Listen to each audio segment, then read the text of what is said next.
Hi hello welcome to Suman TV. నేను మీ విష్ణు.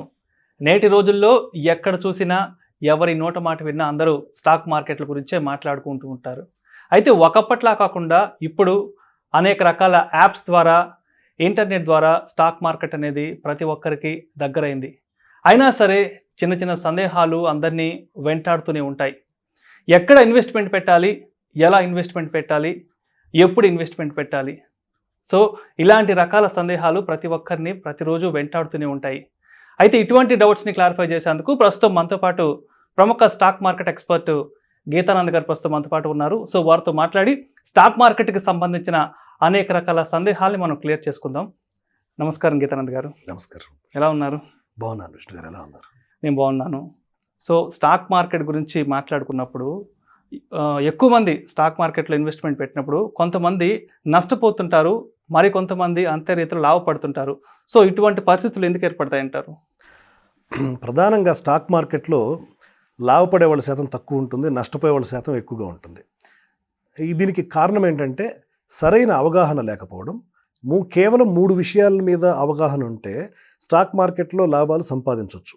ఆ 3 ఏంటివి అంటే, ఒకటి మొట్టమొదటిది మనం ఏ స్టాక్ పిక్ చేస్తున్నాం, అంటే ఏ స్టాక్ కొంటున్నాం, ఎంత ధరలో కొంటున్నాం, ఎంత ధరలో ఎగ్జిట్ తీసుకుంటున్నాం, అంటే ఎప్పుడు ప్రాఫిట్ బుక్ చేస్తున్నాం. ఈ 3 కూడా కీలకమైనటువంటి అంశాల కింద ఉంటాయి. ఈ 3 గురించి అవగాహన లేకుండా దిగడంతో పూర్తిగా నష్టపోతున్నారే తప్ప స్టాక్ మార్కెట్లో నష్టాలు ఇవ్వట్లేదు. గత కొద్ది కాలంగా కనుక చూసినట్లయితే మీకు స్టాక్ మార్కెట్లో నష్టపోయిన స్టాకుల గురించి ఎక్కువ మాట్లాడతారు మీడియాలో. సో ఎస్ బ్యాంక్ అనో, లేకపోతే ఇంకొక జెట్ ఎయిర్వేస్ అనో, అంటే ఇలా ఏ స్టాక్స్ అయితే ఇన్వెస్టర్లకు నష్టాలు మిగిల్చాయో, నీరవ్ మోడీ స్కామ్ తర్వాత నష్టపోయినటువంటి పంజాబ్ నేషనల్ బ్యాంక్ గురించి కానీ, వీటి గురించి ఎక్కువగా మాట్లాడడంతో జనం ఏమనుకుంటారంటే స్టాక్ మార్కెట్లో పెట్టిన వాళ్ళంతా నష్టపోతున్నారు అనుకుంటారు. అలాగే అవగాహన రాహిత్యంతో ఒక 10 మంది ఇన్వెస్ట్ చేస్తే ఆ 10 మందిలో 9 మంది నష్టపోతారు, ఒక్కళ్ళు ఎవరైనా లాభపడవచ్చు. అది ఫ్లూక్ అనమాట. సో దీన్ని కూడా ఒక వ్యాపారం కింద తీసుకొని దాని గురించిన పూర్తి అవగాహనతో దిగిన వాళ్ళు నష్టపోయేటువంటి అవకాశం చాలా తక్కువ ఉంటుంది. సో దీని గురించి నేను కొన్ని వివరాలు మీకు అందిస్తాను. సో స్టాక్ మార్కెట్ అనగానే ఎంత సులభం అయిపోయిందంటే, మీరు ఇందాక ఇంట్రోలో చెప్పినట్టు ఒక యాప్ వచ్చేసింది. ఇప్పుడు సింపుల్గా యాప్ డౌన్లోడ్ చేసుకుంటున్నాం, కేవైసీ డాక్యుమెంట్లు అప్లోడ్ చేసేస్తున్నాం, అకౌంట్ ఓపెన్ అయిపోతుంది, పోతున్నాం, స్టాకులు కొంటున్నాం, అమ్ముతున్నాం. ఎందుకు కొంటున్నామో తెలియదు, ఎందుకు అమ్ముతున్నామో తెలియదు. పేపర్లో ఎవరో ఏదో రాశారనో, లేదా ఒక వార్త వచ్చిందనో, ఎవరో ఫ్రెండ్ సజెషన్ ఇచ్చారనో, లేదా మొన్నటిదాకా 300కు ఉన్న స్టాక్ ఈరోజు 30 రూపాయలకే దొరుకుతుంది, రేపు మళ్ళీ తిరిగి 300కు వెళ్తుందనే ఫాల్తూ అంచనాలతోనూ స్టాక్స్ కొని నష్టపోతూ ఉంటారు. సో మరి మాకు నాలెడ్జ్ ఎట్లా వస్తుంది అంటే చదివితే వస్తుంది, కొంచెం కామన్ సెన్స్ ఉంటే వస్తుంది. వెరీ సింపుల్గా చెప్తాను మీకు కామన్ సెన్స్తో ఎలా సంపాదించవచ్చు స్టాక్ మార్కెట్లో. మనకు చూస్తే గత కొద్ది కాలంగా కరోనా పీరియడ్ ఉండింది.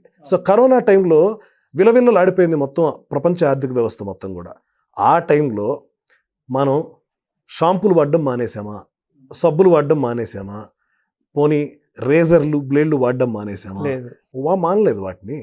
అంటే ఏంటవి? ఎప్పుడూ డిమాండ్ ఉండేటువంటి వస్తువులు, ఫాస్ట్ మూవింగ్ కన్జ్యూమర్ గూడ్స్ లాంటివి, చాలా సేఫ్గా ఎవ్రీ ఇయర్ రిటర్న్స్ ఉన్నట్టువే. ఇప్పుడు అలాగే బ్రిటానియా బిస్కెట్లు తినడం మానేలేదు, బాటా షూస్ వాడడం మానేలేదు. సో వేటికి డిమాండ్ ఉంటుంది, వేటికి డిమాండ్ ఉండదు. సో కంటిన్యూస్గా డిమాండ్ ఉండేటివి ఏంటి, ఏ సబ్జెక్ట్లో ఉన్నాయి, సో అవి ఏ జోనర్లో ఉన్నాయో మనం పిక్ చేసుకోవాలి. సో ఆ స్టాక్స్ని మనం పిక్ చేసుకున్నప్పుడు, ఆ సెగ్మెంట్లో ఉన్నటువంటి స్టాక్స్ని మనం పిక్ చేసుకున్నప్పుడు మనం నష్టాల పాలయ్యేటువంటి అవకాశం తక్కువ ఉంటుంది. సో దీని మీద పూర్తి అవగాహన రావడానికి ఏదైనా ఒక విషయం మీద మనం వెళ్ళగానే ఇమ్మీడియట్గా నెల లోపల 2 నెలల లోపల నాలెడ్జ్ రాదు. ఈ క్రికెట్ ఒకటి, సినిమా ఒకటి, రాజకీయం ఒకటి కూర్చొని కామెంట్ చేయడం ఎంత ఈజీయో స్టాక్ మార్కెట్ కూడా అంతే సులభం అనాలిసిస్ చేయడానికి. చూడగానే ఈజీగా ఈ స్టాక్ పెరిగిపోద్ది, ఆ స్టాక్ పడిపోద్ది, నన్ను మించిన పండిట్ లేడు అని అనుకుంటారు. కానీ చాలా కష్టంతో కూడుకున్నది. మీకు ఒక ఉదాహరణ చెప్తాను. నేను ఒక వీడియో చూపిస్తాను.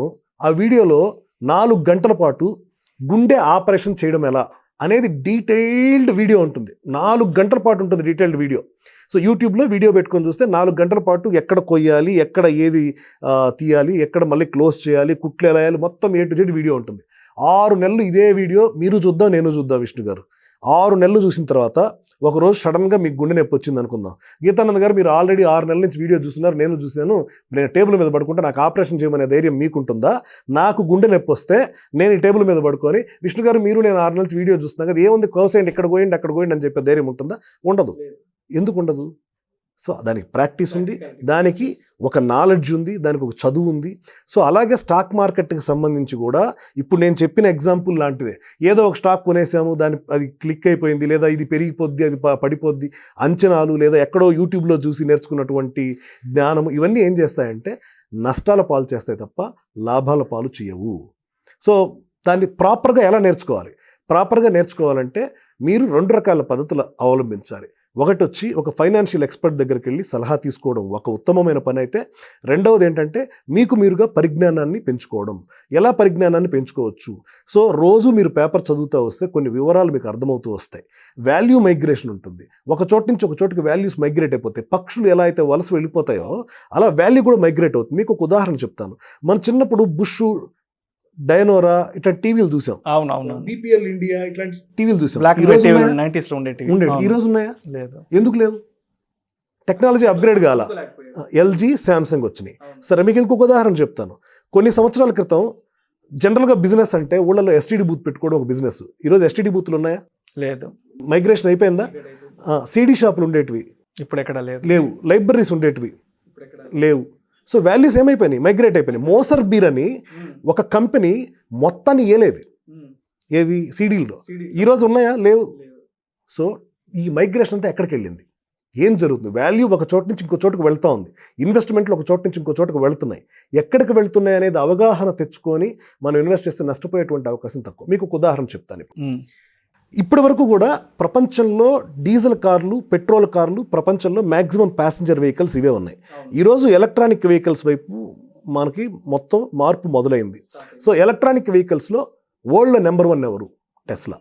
సరే, ఇండియాకి వస్తే ఎక్కువ వెహికల్స్ ఇప్పుడు ప్రవేశపెడుతుంది ఎవరు? టాటా. అవును. టాటా విషయానికి వస్తే నెక్సాన్ అనే ఒక వెహికల్, ఎలక్ట్రానిక్ వెహికల్ బాగా క్లిక్ అయింది. తర్వాత MG అన్నీ వస్తున్నప్పటికీ కూడా టాటా ప్లాట్ఫామ్ కొంత అగ్రెసివ్గా ఉంది. దాంతోపాటు వాళ్ళకి జాగ్వర్ అండ్ ల్యాండ్ రోవర్ అనే ఒక కంపెనీని చాలా ఏళ్ల క్రితం వాళ్ళు కొనడం జరిగింది. ఆ కొన్నటువంటి కంపెనీలో ఉన్న టెక్నాలజీతో ఉపయోగించి వాళ్ళు తయారు చేసిన కార్లు, హ్యారియరు, ఇప్పుడు కొత్తగా వచ్చినటువంటి సఫారీ కానివ్వండి, నెక్సాన్ కానివ్వండి, ఎలా క్లిక్ అయినాయి మోడల్స్.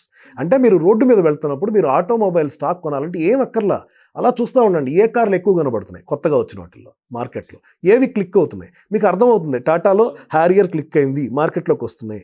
మీరు టాటా మోటార్ స్టాక్ కనుక 2020 సంవత్సరం నవంబర్ 14, అంటే నేను చెప్తుంది ఎంతో దూరం కూడా కాదు, నేను చెప్తున్న పీరియడ్ చెప్తాను.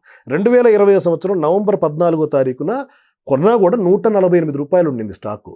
అదే 2021 సంవత్సరం మార్చి, ఏప్రిల్కి వచ్చేసరికి, అంటే కేవలం ఒక 4-5 నెలల వ్యవధిలో డబుల్ అయింది స్టాకు. 320, 325 లెవెల్స్కి వచ్చింది. అంటే కేవలం మనం అబ్జర్వ్ చేసే, అంటే ఒక వ్యాపారస్తుడు ఎలా అయితే ఫోకస్డ్గా ఉంటాడో, స్టాక్ మార్కెట్లో ఉండేవాడు కూడా అంత ఫోకస్డ్గా ఉండాలి. దారిలో వెహికల్స్ తిరుగుతున్నప్పుడు, అరే నిన్నటి దాకా టాటా వెహికల్స్ తక్కువ తిరిగేటివి ఇప్పుడు ఎక్కువ తిరుగుతున్నాయి, దీనివల్ల ఏమేమి ఉన్నాయి, ఓకే, అప్పుడు రీసెర్చ్ కనుక చేస్తే కొత్త మోడల్స్ వచ్చినాయి, ఇవి క్లిక్ అవుతున్నాయి. నెక్సాన్కి 5 స్టార్ రేటింగ్ ఉంది, ఆల్ట్రోస్కి 5 స్టార్ రేటింగ్ ఉంది. సో అందువల్ల ఎక్కువ మంది కొంటున్నారు. ఈవెన్ హుండాయ్ షేర్ కూడా, హుండాయ్ ఉంది కదా మీకు మామూలుగా i20 మంచి డిమాండ్ ఉన్నటువంటి కారు, దాన్ని కూడా రీప్లేస్ చేసే అవకాశం టాటా కార్స్లో కనబడుతుంది. ప్రైజింగ్లో కాంపిటేటివ్ ఉంది అనేది మనకు తెలిస్తే ఆ స్టాక్ని పిక్ చేయడం పెద్ద విషయం పట్టదు. దీని గురించి మనం ఏమైనా పరిశోధన చేసామా? జస్ట్ మనం రోడ్డు మీద పోతున్నప్పుడు జరిగినటువంటి ఒక అబ్జర్వేషన్ని బేస్ చేసుకొని మన కామన్ సెన్స్తో మనం అప్లై చేస్తే మనకు ఒక స్టాక్ దొరికిందా లేదా. అవును. సో ఇలాంటివే ఇప్పుడు చిన్న చిన్న పాయింట్సే మనకు తెలియకుండా మంచి ఇన్వెస్టర్ని తయారు చేస్తాయి. దీనికోసం మనం నేను అంటే హార్వర్డ్ యూనివర్సిటీకి వెళ్ళి ప్రొఫెసర్ అవ్వాలి, రీసెర్చ్ ఏం చేయలేదు, పెద్ద రీసెర్చ్ ఏం అవసరం లేదు, ఉండాలి. సో ఇప్పుడు ఇది వచ్చిన తర్వాత మీరు ఎవరినన్నా ఒక ఎక్స్పర్ట్ని అడగండి. ఎక్స్పర్ట్ని, సార్ వాళ్ళ బ్యాలెన్స్ షీట్ ఎలా ఉంది, ఆ కంపెనీకి అప్పులు ఎక్కువ ఉన్నాయా, ఆస్తులు ఎక్కువ ఉన్నాయా, సో వాళ్ళు ఏమైనా అప్పు తెచ్చి పబ్బం గడుపుతున్నారా, నిజంగానే ఈ వ్యాపారం జరుగుతుందా లేదా. కొంతమంది వ్యాపారాన్ని హైక్ చేసి చూపిస్తారు. సత్యం కంపెనీ బుక్స్ బయట పెట్టేంత వరకు కూడా అద్భుతమైన కంపెనీ. ఒక్కసారి బుక్స్ బయట పెట్టిన తర్వాతే ఓకే బుక్స్లో మ్యానిపులేషన్ జరిగింది అనేది మనకు అర్థమైంది. సో అవి కొన్ని వివరాలు ఏమన్నా మన CL ద్వారా కానీ మీకు తెలియకపోతే ఎవరన్నా ఫైనాన్షియల్ ఎక్స్పర్ట్ని కానీ అడిగితే క్లియర్గా ఎక్స్ప్లెయిన్ చేస్తారు. అప్పుడు స్టాక్ పిక్ చేయండి, ఎందుకు ఫెయిల్ అవుతుంది. సో ఫెయిల్ కాకుండా ఉండవు. నేను పిక్ చేసిన స్టాక్స్లో అద్భుతమైన స్టాక్ ఎస్ బ్యాంక్ అని చెప్పి టెలివిజన్ ఛానల్స్లో నేను ప్రోగ్రామ్స్ చేస్తున్నప్పుడు ఎస్ బ్యాంక్ని కొనమని నేను రెఫర్ చేశాను. చేసిన తర్వాత 150 లెవెల్ దిగితే మాత్రం స్టాక్ ఉంచుకోవద్దని కూడా చెప్పాను.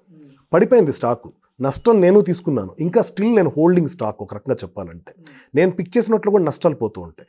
అదే నేను 35 రూపాయలు అదాని ట్రాన్స్మిషన్ స్టాక్ గురించి మాట్లాడడం జరిగింది. ఈరోజు 900 రూపాయలు ఉంది. 3 సంవత్సరం 2016 నవంబర్లో, అక్టోబర్ నవంబర్లో నేను 35 నుంచి 35 రూపాయలు ఉన్న పీరియడ్లో నేను ఆ స్టాక్ పిక్ చేశాను. ఈరోజు 960 రూపాయలు ఉంది. నాకు ఆ బిజినెస్ ఎందుకు నచ్చింది, నేను ఎందుకు కొన్నాను, ఎందుకు హోల్డ్ చేశాను స్టాక్ అని అంటే మీకు సింపుల్ లాజిక్ చెప్తాను. వాళ్ళు పవర్ ట్రాన్స్మిట్ చేస్తారు. పవర్ ట్రాన్స్మిషన్ అంటే ఏముంటాయి, పెద్ద పోల్ ఉంటుంది, దానికి తీగలు ఉంటాయి, ఇంతేనా? ఒకసారి పోల్ వేసేస్తే, తీగలు వేస్తే వాళ్ళకి లాభమే తప్ప పవర్ ట్రాన్స్మిషన్ మీద కొత్తగా వీళ్ళు రోజు లేబర్ పెట్టో లేకపోతే ఇంకోటి చేసి చేసేది ఏం లేదు. So single time investment. పోనీ వీళ్ళు పెట్టిన ఈ పోల్స్ ఏమైనా డెడ్ ఇన్వెస్ట్మెంటా? ఏది వర్కౌట్ కాని రోజు ఇప్పేస్తే ఏమవుతాయి, ఉపయోగపడతాయి. సో చిన్న లాజిక్తోనే మనం ఎక్కువ సంపాదించవచ్చండి. అంటే కామన్ సెన్స్ ఎవరికైతే ఉంటుందో స్టాక్ మార్కెట్లో వాళ్ళు డబ్బులు సంపాదించడం అనేది సులభం అవుతుంది. సో ఫస్ట్ చెడు వినకు చెడు కనకు అన్నట్లు ఎవరి మాటలు వినొద్దు. అది పెరిగిపోద్ది, ఇది పెరిగిపోద్ది అనే ఫోన్ కాల్స్ నమ్మొద్దు. నిన్ను నువ్వు నమ్ము, నీ అనాలిసిస్ నువ్వు నమ్ముకున్న తర్వాత ఒక ఎక్స్పర్ట్ సలహా తీసుకో.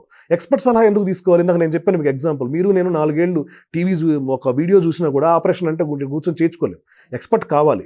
సో మనకున్న మేజర్ ప్రాబ్లం ఏంటంటే ఫైనాన్షియల్ ఎక్స్పర్ట్స్ని కన్సల్ట్ కాకపోవడం. నువ్వు ఎక్స్పర్ట్ అవ్వడానికి నీకు 10 ఏళ్ళు పడుతుంది. ఈ లోపల ఒక బ్రోకర్ను, ఒక రీసెర్చ్ ఫర్మ్ను ఏమవుతుంది, ఒక రిపోర్ట్ తెప్పించుకో, 150 రూపాయలు 200 రూపాయలు కూడా రీసెర్చ్ రిపోర్ట్స్ దొరుకుతున్నటువంటి రోజులు ఇవి. ఆ రిపోర్ట్ చదివిన తర్వాతే ఇన్వెస్ట్ చేయి. ఒక్కసారి ఇన్వెస్ట్ చేసే ముందు ఆలోచించు, ఇన్వెస్ట్ చేసాక ఆలోచించాల్సిన అవసరం లేదు. సో అది ఎవరైతే ఆలోచించకుండా ఏది పడితే అది ఫాస్ట్గా కొనడం చేస్తారో వాళ్ళు ఎక్కువ నష్టపోతారు. ఇది ఏ స్టాక్ని పిక్ చేయాలి, ఎలా పిక్ చేయాలని చెప్తున్నాను. ఏ ధరలో పిక్ చేయాలి ఒక్కటి గుర్తుపెట్టుకోండి. కంటి ముందు స్టాక్ ఒక్కసారి నాకు నచ్చిన తర్వాత పడితేనే కొంటాను, ఇంత పెరిగిపోయాక ఇంకేం కొంటాం అని అనుకోకండి. నేను ఇందాక టాటా మోటార్స్ ఎగ్జాంపుల్ చెప్పినప్పుడు టాటా మోటార్స్ స్టాక్ 70 రూపాయల నుంచి 140 ఎందుకు వచ్చింది? అయ్యో 70 రూపాయల నుంచి 140 ఎందుకు వచ్చింది, ఇంకేం పెరుగుతుంది అని అనుకుంటే అది రాంగ్ చాయిస్. ఎప్పుడు కూడా వాల్యూ ఉన్నది ఎప్పుడు పైన దొరుకుతుంది, మీకు చీప్గా దొరకదు మార్కెట్లో. సో కొనేటప్పుడు ఎక్కడ కొనాలి? రెండో క్వశ్చన్, ఎప్పుడు కొనాలి అంటే మీరు ప్రైస్ హైక్లో ఉన్నప్పుడు, రీసెంట్గా 52 వీక్ హై అంటే గత 52 వారాల హై పైన ఉందా లేదా చూసుకోండి. 52 వారాల హై పైన ఉంటే ధైర్యంగా కళ్ళు మూసుకొని కొనేసేయండి. 52 వారాల ప్రైస్కి కింద ఉంటే హైకి అంటే గత 52 వారాలు అంటే ఒక సంవత్సర కాలంలో ఇంతకుముందు హై 140 రూపాయలు ఉంది, ఇప్పుడు 150 రూపాయలు ఉంది అంటే సంవత్సరంలో గ్రోత్ కనబడుతుంది స్టాక్లో. ఈ స్టాక్ కొనొచ్చు మనం. దానికన్నా కింద ఉంది, బెట్టింగ్ అవుతుంది.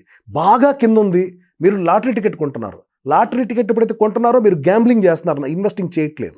సరే వాల్యూ బయింగు లేకపోతే బాటమ్ ఫిషింగు అంటారు, అవి చాలామంది ఎక్స్పర్ట్స్ చేసే విషయం. నేను ఎక్స్పర్ట్స్ గురించి మాట్లాడట్లా, జస్ట్ కామన్ సెన్స్ సంపాదించడం గురించి మాత్రమే మాట్లాడుతున్నాను. సో ఈ ఒక్క టిప్ ఫాలో కండి.